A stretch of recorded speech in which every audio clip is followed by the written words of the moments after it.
Assalamualaikum warahmatullahi wabarakatuh. Halo adik-adik, ketemu lagi dengan saya Kak Miki Novela. Masih semangat belajar kan? Tetap semangat ya. Agar lebih semangat, dengarkan apa yang kakak katakan dan perhatikan yang kakak contohkan. Apabila kakak bilang kaifa haluk, adik-adik jawabnya ana bi khair walhamdulillah, Allahu akbar, Allahu akbar. Yes. Bagaimana? Kaifa haluk? Ana bi khair walhamdulillah, Allahu akbar, Allahu akbar. Yes. Untuk memulai pembelajaran hari ini, sebaiknya kita memulainya dengan membaca basmalah. Ayo kita baca bersama-sama. Bismillahirrahmanirrahim. Sebelum memulai pembelajaran hari ini, kakak mau tanya nih, apakah adik-adik di rumah pernah membantu orang tua? Pasti pernah kan? Seperti membantu ibu kalau disuruh untuk membeli sesuatu di warung seperti gula atau garam. Pasti pernah kan? Kalau anak yang baik pasti akan menuruti apa yang dikatakan orang tua. Ngomong-ngomong tentang apa yang kakak tanyakan tadi, kita hari ini belajar tentang apa ya? Hari ini kita belajar tentang peristiwa jual beli. Simak baik-baik materinya ya. Materi yang pertama kali ini tentang pengertian jual beli. Apa sih jual beli itu? Menurut adik-adik pahamnya kan jual beli itu yaitu ada penjual, ada pembeli, dan ada barang yang dijual. Itu benar sekali. Untuk lebih jelasnya, kakak akan jelaskan jual beli menurut bahasa, yaitu al-ba'i, al-tijarah, al-mubadalah, yang artinya pertukaran sesuatu dengan sesuatu. Dan yang kedua yaitu pengertian menurut istilah. Jual beli adalah menukarkan barang dengan barang atau barang dengan uang atas jalan melepaskan hak milik dari satu pihak kepada pihak yang lain atas dasar merelakan dan menerima untuk dibelanjakan dengan ijab qabul yang diatur sesuai dengan syarat. Sudah paham kan? Materi yang kedua kali ini kita akan membahas tentang hukum jual beli. Apa sih hukum jual beli itu? Pada zaman dahulu jual beli itu sudah ada dan juga diberlakukan dan dibenarkan sejak zaman Rasulullah Shallallahu Alaihi Wasallam. Pada zaman Rasulullah Shallallahu Alaihi Wasallam, hukum dari jual beli itu ada 4 macam, yaitu yang pertama mubah atau boleh sebagai hukum asal jual beli. Jadi jual beli itu hukum asalnya yaitu mubah atau boleh. Yang kedua yaitu wajib, menjual sebagai keharusan, seperti kita menjual barang untuk membayar hutang. Dan yang ketiga yaitu sunnah, menjual barang kepada sahabat atau kepada orang yang membutuhkan. Yang keempat yaitu haram, yaitu menjual barang yang dilarang untuk diperjualbelikan, seperti kita menjual barang untuk maksiat, menjual barang untuk menyakiti orang lain, dan menjual barang untuk merusak harga pasar dan lain sebagainya. Sudah paham kan? Pada materi yang ketiga ini kita akan membahas tentang macam-macam jual beli. Apa sih jual beli itu? Loh, jual beli itu ada macam-macamnya ya? Iya, jual beli terbagi menjadi 5 macam, yaitu yang pertama jual beli barter, dengan menukarkan barang dengan barang. Yang kedua jual beli money changer, yaitu penukaran mata uang. Yang ketiga yaitu jual beli kontan, dengan membayar secara tunai. Yang keempat yaitu jual beli dengan mengasur atau yang dinamakan dengan kredit. Yang kelima yaitu jual beli lelang, dengan menawarkan barang ke masyarakat luas untuk mendapatkan harga yang tertinggi.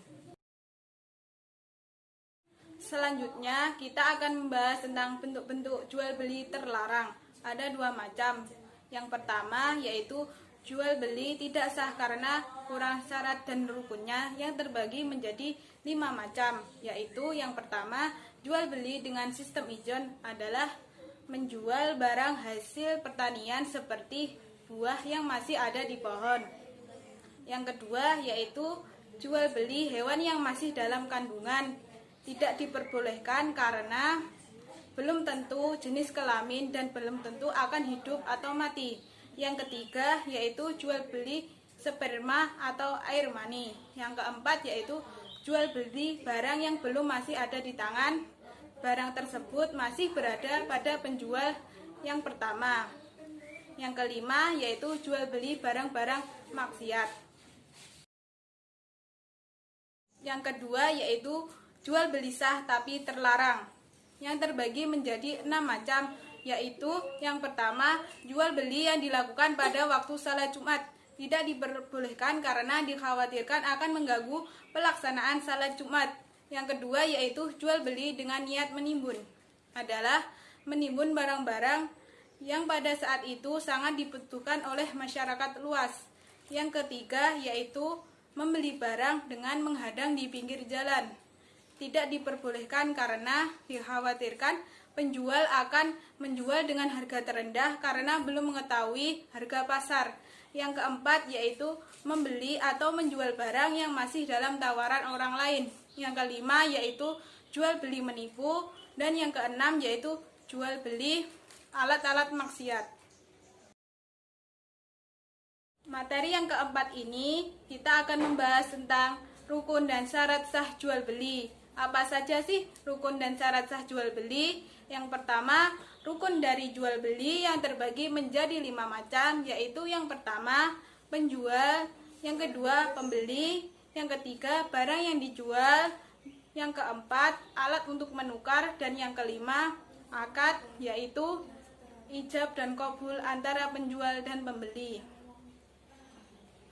Ijab yaitu menyerahkan dan qabul itu menerima. Contohnya, ijab dari penjual, perkataannya yaitu saya menjual barang ini dengan harga 10.000, lalu pembeli mengucapkan qabul dengan perkataan saya menerima barang ini dengan harga 10.000, dengan mencapai sebuah kesepakatan sehingga kedua belah pihak bersepakat dan suka sama suka.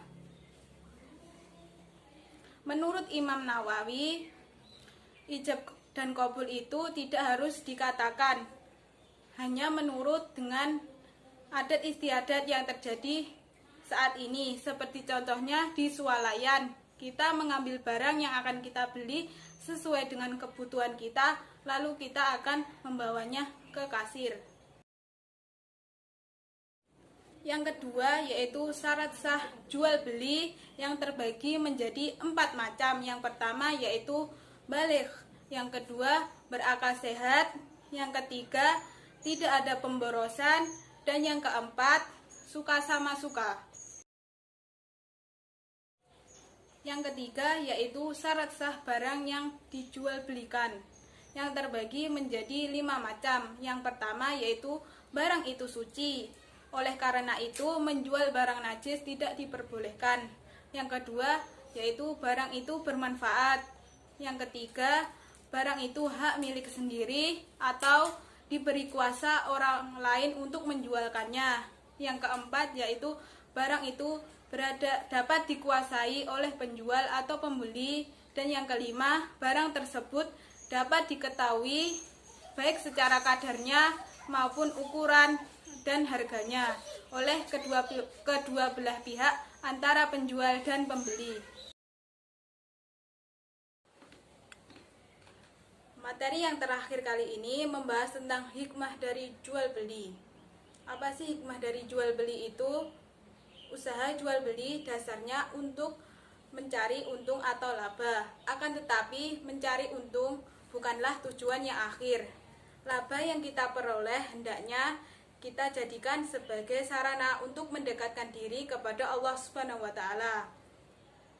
Di antaranya hikmah dari jual beli terbagi menjadi 7 macam.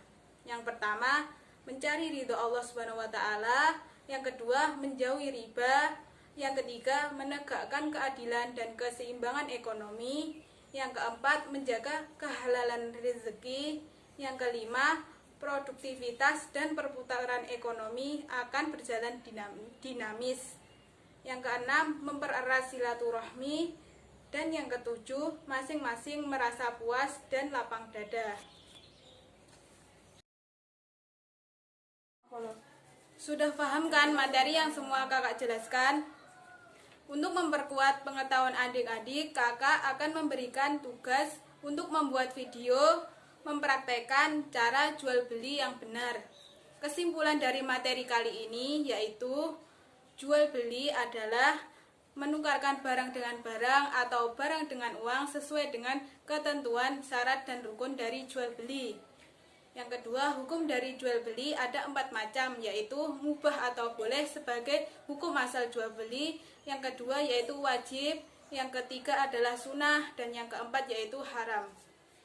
Macam-macam dari jual beli terbagi menjadi 5 macam. Yang pertama yaitu jual beli barter, yang kedua yaitu money changer, yang ketiga jual beli kontan, yang keempat yaitu jual beli kredit, dan yang kelima jual beli lelang. Sekian pembelajaran kakak hari ini. Apabila ada salah kata, kurang lebihnya saya mohon maaf. Tetap semangat belajar ya. Jangan lupa jaga kesehatan. Wassalamualaikum warahmatullahi wabarakatuh.